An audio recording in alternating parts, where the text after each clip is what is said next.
Hey folks, welcome to the channel. I want to take a minute to go over this Hesston 1120 haybine I purchased on Facebook Marketplace. This is a somewhat newer model. I guess they were made from the 80s on into the 2000s. I don't know if they still make them. So it's like any other haybine. It's got this tongue that converts to road as it sits now. As a road device, it's 11 foot 10 inches wide, so it fits your regulations for towing it on the road without an escort vehicle. This has your drive shaft right there. Okay, the older model, the F10, I guess, actually drove right through the drawbar, which is maybe a little safer, but this is nice too because that does rotate. So moving on, it powers it to a gearbox. That is a splitter. It does a belt drive for the sickle bar and the chain drive for the crimp rollers and the reel. Okay, so on the chain drive side, you've got a tension sprocket here. You have your lower sprocket right here, which I believe this is a timing mechanism on it. It's probably slotted in the sprocket so you can time the crimp rollers.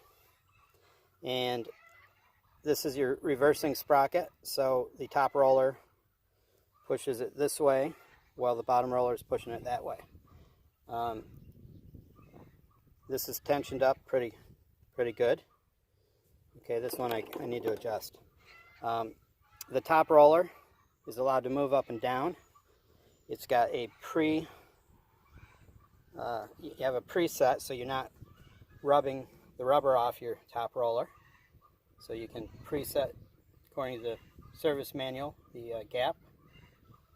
And the tension on it is driven through these cables. This is the only part that scares me, because over time on a machine that I will store it outside, those cables need to be lubricated so they don't fail. This must be the adjustment to load the spring, and there's cables on the other side, so they must equally either have two springs connected, but I can't see them. The head is suspended off that spring there, and there's one on the other side just like it. And there's some adjustment down here, which I'm not sure what that goes to, but there's an adjustment on that for the head.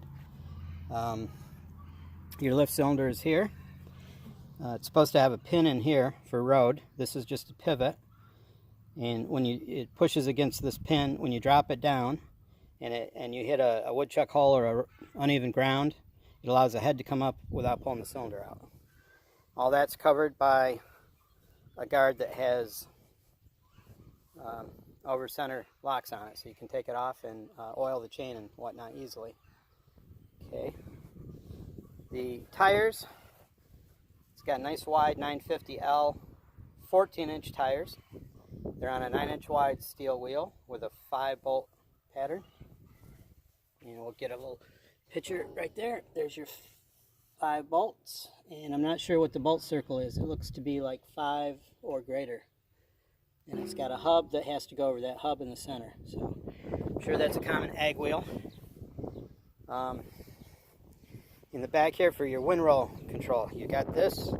You pull it out and it drops it down so you can do full width, the full 9-foot width. The system in the middle has this little spring, so if you got heavy grass coming out, it can push it out without bending it. Push it up. You also have windrow width control here.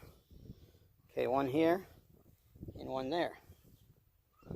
Okay, and then you have this little kicker in the back, which is adjusted on the sides, and this one's been backed into. Okay, it's a Fiat Agra Hesston. Okay, we'll take a look underneath, and you can see there is rolls, the crimp rolls. On this Hesston, the top is rubber, the bottom is steel. And again, they have to be timed, and they have to be have the right kind of load. There are shoes. There's 3 shoes, so it doesn't go down too far. So you don't have to rely on your guards. And then if I look at the underside here, there's your gate to control the width of your windrow and the position of the windrow. you're looking for stuff for goldenrod to get stuck on, I'm not sure how this is going to operate, but we will find out. Can't be any worse than a rusty old New Holland. Okay, and there's your, looks like some sort of lock mechanism for the preload on your springs that control the head. Coming around to this side where you have your reel drive, it drives off the top crimper roll, which actually is the moving device. There again is your adjustment on this side for the tension or spacing between the two rollers. There is a grease fitting here for your pivot for that roller, and I'm sure a similar one on the other side. So you can see that this is your drive for your reel. And I don't really see,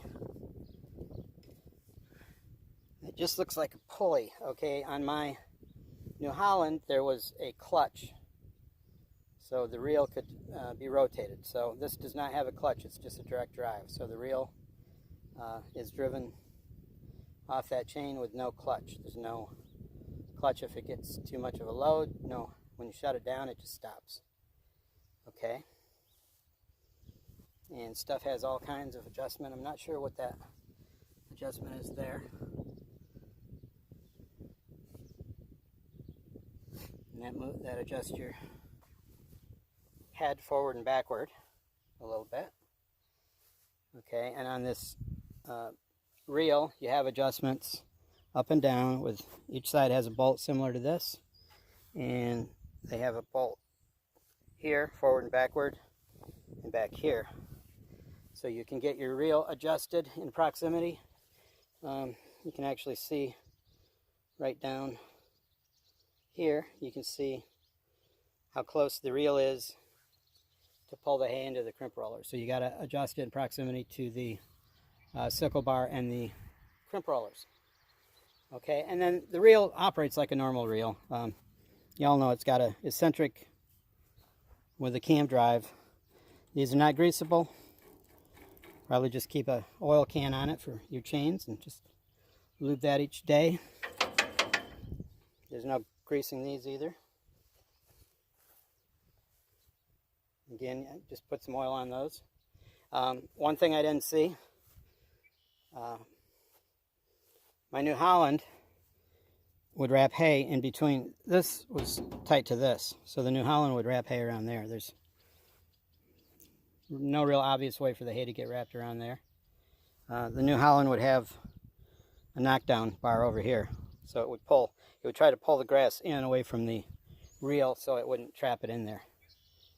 This just has this big, nice, I don't know if this is factory, but that's a nice heavy knockdown bar.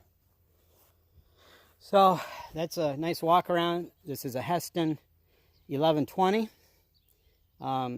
This probably is an older model. I know in the newer models, that cover on that side has a little bevel on it. It's not square, so probably people complained if you come up against a tree or whatnot, you want a little deflection. Yeah, it's a Hesston 1120, so if you're considering buying one and you haven't looked them over or are not familiar because you don't have a Hesston dealer in your area over the last 40 years, there you go. Want to thank you for watching, and that's the way I do it.